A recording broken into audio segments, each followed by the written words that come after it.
Welcome, everyone, to our Power Thinking, rejuvenating your amazing mind training for Wednesday. It is the 8th of July, 2026. This is our 9:30 p.m. Eastern Time edition. I'm your moderator, Stanley Green. Always a pleasure to be with you. Hope you had a wonderful holiday weekend and that your week's getting off to a great start. You had a great day today. And I am thrilled, as always, that you decided to invest uh, 30 of the 10,000 minutes that we have in a week to be with us to ensure that you're building the necessary strengths, practicing the necessary skills so that when those adversities hit, when life throws the curveball, we're ready and we're responding in a way that keeps us moving and doesn't get us stuck in these swirling negative emotions and even, in some cases, depression. I've heard from at least one of you that this actually, when you have power thinking, you may not need to see a therapist. So I won't go that far. I can't do that because I don't want to get in trouble.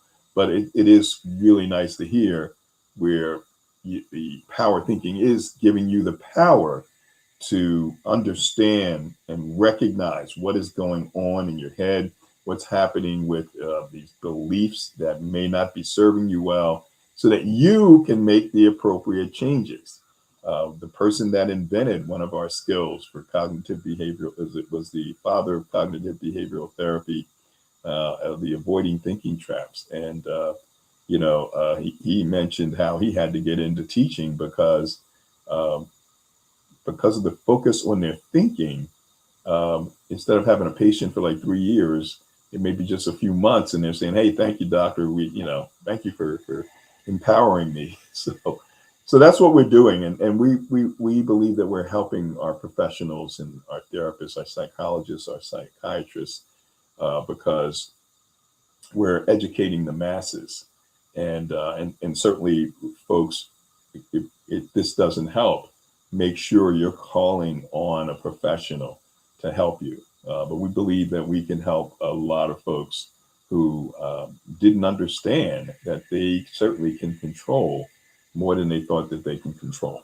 So today we focus on power thinking resilience skill number one, learning the ABCs. That's that relationship between A, the activating event or adversity, B, the belief about what happened, and which drives the C, your response or the consequence, the usually some big negative emotion or feeling. So again, appreciate you all being here. I am really proud to present one of our newest Power Thinking members. Some of you who are with us have been with us for a couple of years, others for 5 years, for 6 years, going on 7 years. And I don't think it's been 7 weeks yet for Michael Rivers, who's joining me as my co-host this evening.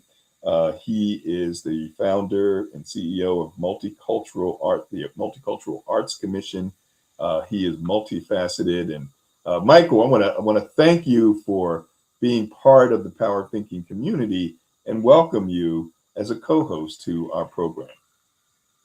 Thank you, Stanley. It's an honor to be here. It's a blessing to be a part of this amazing platform. And I already started, my semi campaign to bring out the word, spread the word, and tell as many people as possible how important it is to be in this community. I started an initiative called Safe Space, Safe Places, and Mhm. coming across your platform, I see the synergy and how everything is aligning up.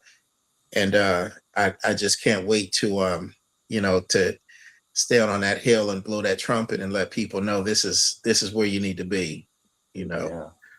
Yeah, yeah, we really appreciate that. So Yeah.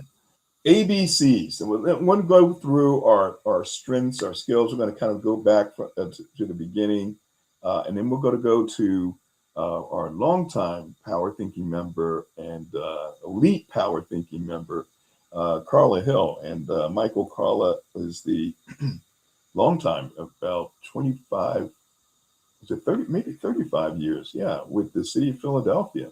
35 years, city of Philadelphia, head of HR, director of HR, and major job through a number of mayors.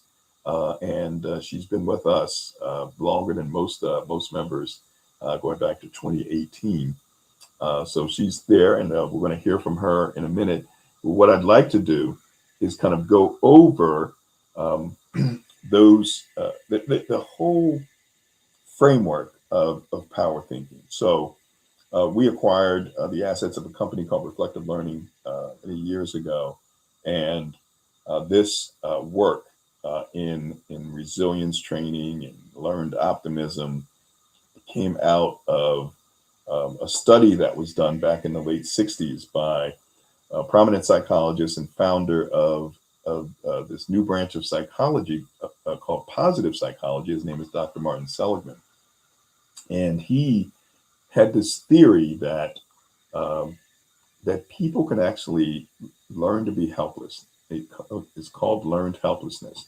That there is this condition that he proved through experimenting first with dogs and then with humans, that if you suffer through a traumatic event or repeated failure to succeed, that you can actually fall into this condition where you feel powerless, and you feel that regardless of what people tell you about your ability to succeed, what they try to help you with, you don't believe it can happen.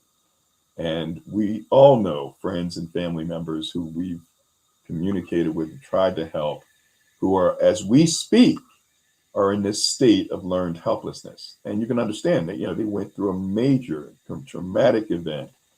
So we certainly understand it, but we also know that they can come out of it. So Seligman started, and his team started studying the opposite. So if they can fall into a state of helplessness, can they come out of it? And they proved that, yeah, they can. And he wrote a book called Learned Optimism.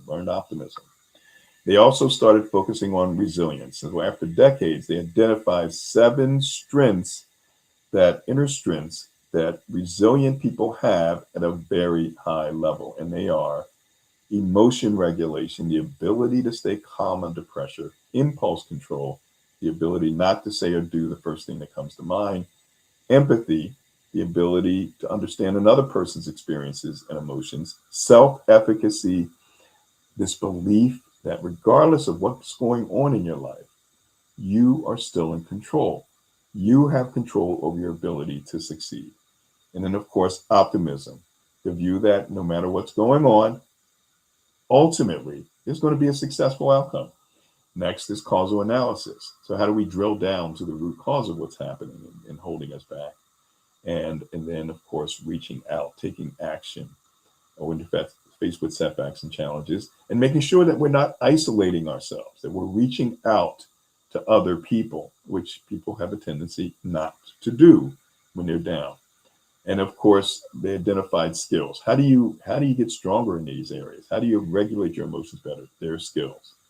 The first one is the one we're focusing on this evening, which is learning the ABCs, developed by psychologist Dr. Albert Ellis. The relationship between what happened to you, that setback, that adversity, or the activating event, or what people call today the triggers. Those triggers.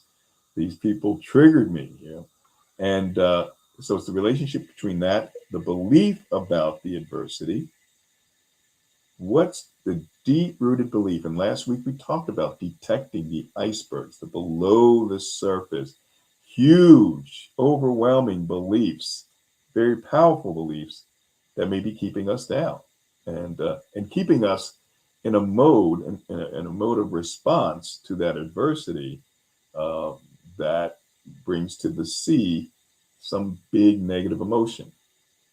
Driving down the road in Philadelphia, Schuylkill Expressway, you get cut off, and what happens? Straight from the A, the triggering event, the activating event, to the C, uh, anger in this case. And there are five big negative emotions: anger, the belief that somebody violated your rights.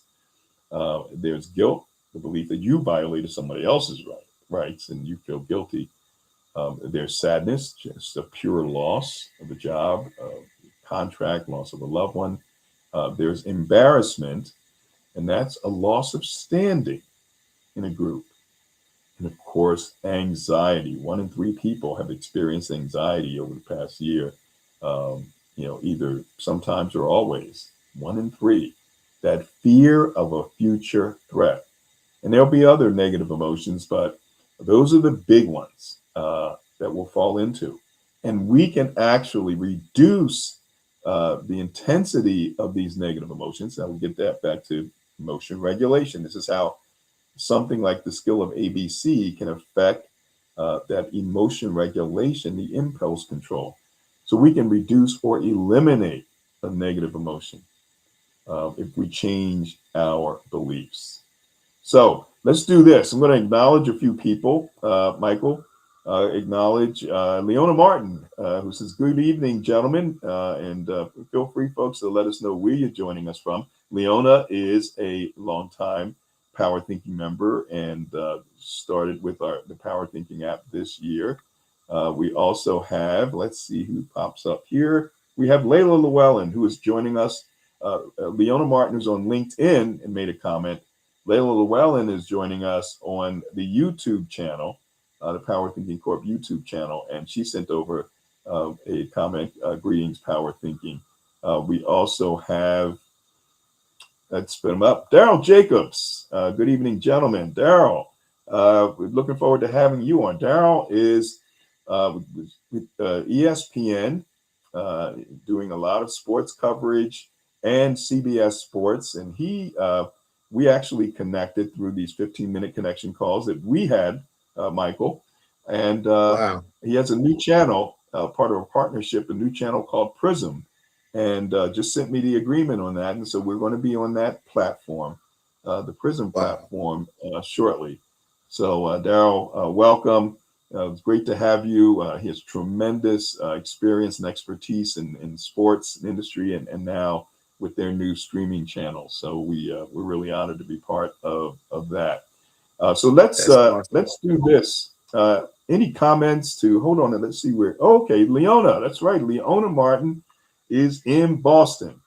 So we'll start with you, Michael. Any comments on the video that you saw, and then I'd love to go to Carla and hear her thoughts. Anyone else? Feel free to hit that *6. What did you think about the video? What did you think about the skill of ABC? So, Michael, your thoughts about what you saw in that video? Oh, wow. Hey, the video was awesome. The idea that at any given time, something as innocent as a simple greeting, but also the the quickness, the promptness, the length of time that you spend on acknowledging someone that you haven't seen in a while, and just the never-ending thoughts that can come from there. Very, very important that we, make sure that we mind ourselves and also give somebody the benefit of the doubt. One thing I've learned, even by watching the video, is it's better to think once than a second time to make sure you're thinking the right way the first time. But then if it's still heavy on your mind, break the ice. It's better to say something and keep it in, and it's all about the way you present. And presenting, very important, where you don't want to seem impulsive, but you also don't want to appear to be um, easily intimidated, I guess, by, the negative thinking thoughts. But so many different traps that we have to be mindful for. But, balance, it's all about balance and self-control. And as long as we have that balance, we can be sure that you start out right, you're going to end up right. But the video was very promising, very enlightening, because it forces you to take a secondary look at ourselves first before we look at the other person. And we never know what somebody else is going through at any given time. But Right. yeah, the video was powerful. Um, Very good. Outside of that, personally speaking, I was just sharing with Stanley before we came on the air. I gave place because I started overthinking about somebody that I haven't spoke to in quite a while, and knowing that there might be fires that they're putting out, they might not have seen the notification right away. But either Mhm. way, we want to give space and time and allow people to gather themselves together before they can get back to us. This world is huge. Our mind is huge. Make sure we just have a balance moving forward, though. Everything is not always about us, but going the extra step of the mile, making sure that our partner, whoever we're reaching out to, be courteous at all times, because you never know when we're going to need it back.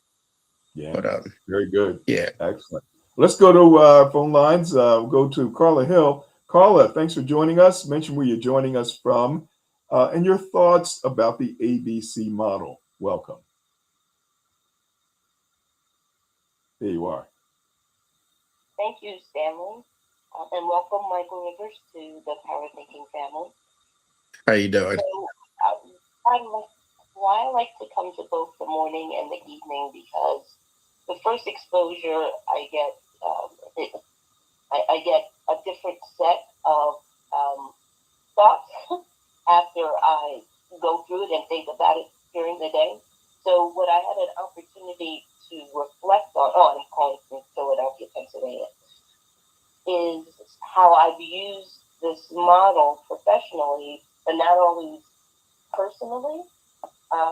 And being part of power thinking, it works personally also, right? Just in terms of thinking that most people's behavior is going to be neutral. They're not really thinking about it. They have their own right also.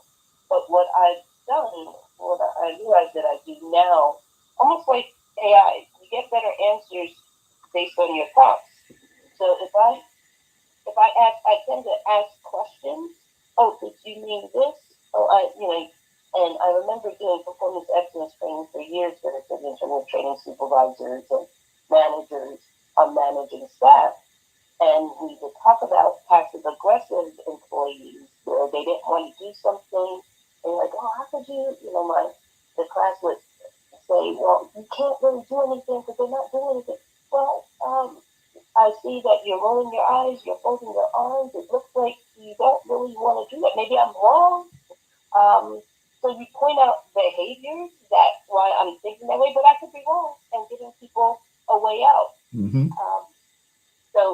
And I love the way the video breaks down the levels. It gives you, like when he said you could intervene at the activating event, at your belief, or the consequence. And I call it disruption, like just pause instead of melding everything together. When you unbundle it, you could really do more about it. So I don't do this all the time, but that's why I come because I want to be a resilience practitioner, and the only way to do that is to practice. So thank you for allowing me to share. Well, thank you. Thank you, Carla. Really appreciate it. And Michael, any thoughts around what Carla mentioned? I mean, she said a lot. I respect her thinking process and how committed she is to making this work. It means a lot when we take heed and when we're mindful, of what we do, but also the other person that we're interacting with. Mm-hmm. It was that was powerful. I respect everything that she said.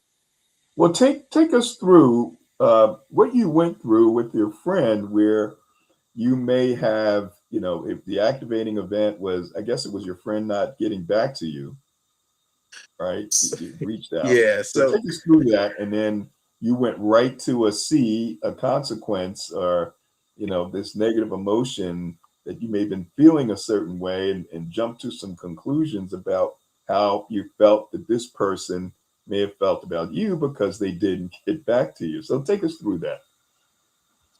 I was sharing earlier how Monday I had made a call to a long-standing friend, about 20 years, and I was so excited about the idea of introducing him and Stanley. And I promised him that I was going to get back to him. And he, had his other members ready. We were supposed to be on a conference call before I passed him in to Stanley. And I was thinking that something else had came up, and I did not have a chance to get back in touch with him to tell him, let's suspend this conversation until later on in the week. So I finally tried calling him today. I sent the message last night, but then today when he didn't answer the phone or the text, then my mind started going into those icebergs. And I'm like, the first call went through, the second call went through, left a voicemail, and then I sent the text. And I said, hey, are you, basically ignoring me on purpose? Because if you are, just let me know so I don't have to, call you and get caught up in my own thoughts. And I basically said earlier that it's better for me to let out how I feel after a certain amount of time of reacting instead of me assuming things. Worst thing you can do is assume something. So if somebody is upset, the maturity in that other person, get used to telling how you feel when somebody has a courtesy of asking, did I offend you? Or did this trigger you? And I know how sometimes he can be over time, but because nothing was in concrete, I didn't think it should be that serious. But at the end of the day, we never know what somebody else is going through or how much stock they put in our words. And, without even saying a word, I promise or I vow, whatever we say out of our mouths are vows. And that's why it's important for us to make sure that we follow through. But being courteous to whoever we're engaging with, that's the number one commandment right there, and that just being mindful of their feelings, so we never know what we mean to somebody else. But this was definitely a time for me to take a back seat and put all of these, the ABC model into practice. So I will go a step further. All those that know word of prayer, please keep me in prayer that I didn't lose a friend over my non-communication. And Michael, this is all of us. I mean, it's just the things that happen. And what we do with power thinking is help people to recognize it so that we just don't take it for granted that this is the way you respond. You got to put in the pause and ask yourself, well, am I falling into a thinking trap? So this is, we're focused today on the skill of ABC. You have the activating event. And what did you believe about that? And you believed, that, hey, perhaps this person is ignoring you, and which triggered, a negative emotion. And you communicated that to the person that, hey, that you jump to a conclusion. And this is the thinking trap. That's our skill number 2, avoiding thinking traps. And there are 8 of those thinking traps discovered by the prominent psychologist, one of the 2 fathers of cognitive behavioral therapy, Dr. Aaron Beck, who lived to be 100 years old. And it was in Philadelphia, majority of his years, and just passed in 2021. I met him in 2016. And he came up with about 8 thinking traps that we fall into. The first is what you were just talking about, jumping to conclusions. You didn't get a response back. So without evidence, you concluded that he was ignoring you. It's like, hey, you're ignoring me. And he may not have even seen the text. We don't know, right? And this is what we do all the time, as human beings. And so a big part of power thinking is being aware, having the power to be more aware of what's going on, putting a label to, some of these erroneous thoughts, like jumping to conclusions. There's personalizing. We may not even recognize it when we're beating ourselves up too much, right? That's personalizing. There's externalizing, where we're blaming others, we're putting the blame on others. There's a big one, minimizing the positive that's happening in our lives, and then we magnify the negative. We dismiss the positive. And that's why we ask folks before going to bed every night, write down 3 good things that happened today. This is not something I came up with. Psychologists all over the world. Seligman, Dr. Martin Seligman came up with this, and it's very simple. The psychologists all over the world use the three good things. And I'll send that message out on the Power Thinking app and notifications to remind you tonight before going to bed. Write down three good things that happened today. So we tend to minimize those good things and dismiss them. But when it comes to the negative, something bad happened, it is a catastrophe. And we have to be careful not to catastrophize. There is mind reading. So you were also not only jumping to a conclusion in the case of your friend, but you thought you knew what he was thinking. That, hey, I'm not going to get back to this person, and that's a thinking trap. There's also overgeneralizing. There's tunnel vision and emotional reasoning. So, your thoughts, Michael? Yeah, I wanted to know though, what are your thoughts in that instance when I speak from a biblical base because I believe in that power of three. If you have an issue with somebody, you bring somebody, let them be the judge. If they don't hear that person, you bring a third person. How important do you feel that it is to have a third party present or somebody that you can have access to be a mediator in case there is a little separation through adversity? What are your thoughts on that? Well, it's always good to reaching out, remember, is one of our strengths of resilience. And it's always good if you can reach out to someone. You don't want to reach out to a hothead who, it's like in the video we shared last week with a woman, husband and wife, and, they had a Right. good start of the day, kissed each other, and she gets in the car, she turns on the ignition, the car's empty. And then she starts, complaining to people who she interacts with at the gym. One person kind of agreed with her, yeah, men are horrible. And then the other person was like, well, wait a minute. You want to make sure you're talking to the folks, someone who, if they're not really level-headed, they certainly are part of the power thinking family, who can actually say, no, hey, Michael, you may be, falling into that thinking trap of jumping to the conclusion. You don't really know what's going on. So let's not conclude that this person was purposely ignoring you. And it happens all the time. So yes, it is a good idea. The right type of person. Now, again, you don't want to reach out to the type of person who'll say, oh yeah, you know what? He's totally disrespecting you. Here's what I would do. I would go up to his house and give him a piece of my mind. You don't want to talk to someone like that who has poor emotion regulation and poor impulse control. So be careful about the folks you surround yourself with. Now we have, let's get Leona's comments. We see Lowe's Moore who joined us, and Lowe's, thank you very much for joining us. Really appreciate it. And Leona commented, it's really hard for people to avoid the thinking traps. My clients really struggle with this. And Leona's a coach. And Leona, we're going to have you up because we have our veterans co-host as well. And so we'll bring you up one day so you can kind of share more about that. And it is really hard for people to avoid it. And that's why we do this every week. And that's why ultimately, the ultimate is to have an app so we can drop those positive seeds in.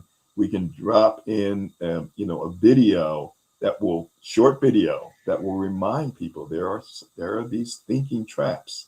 And, the more you are aware, and every Sunday we're sending out, the framework, here are the inner strengths, here are the skills, because the ultimate goal is to make sure that you are internalizing this so that when the time comes and you hit that bump, you know what to do. It's instant.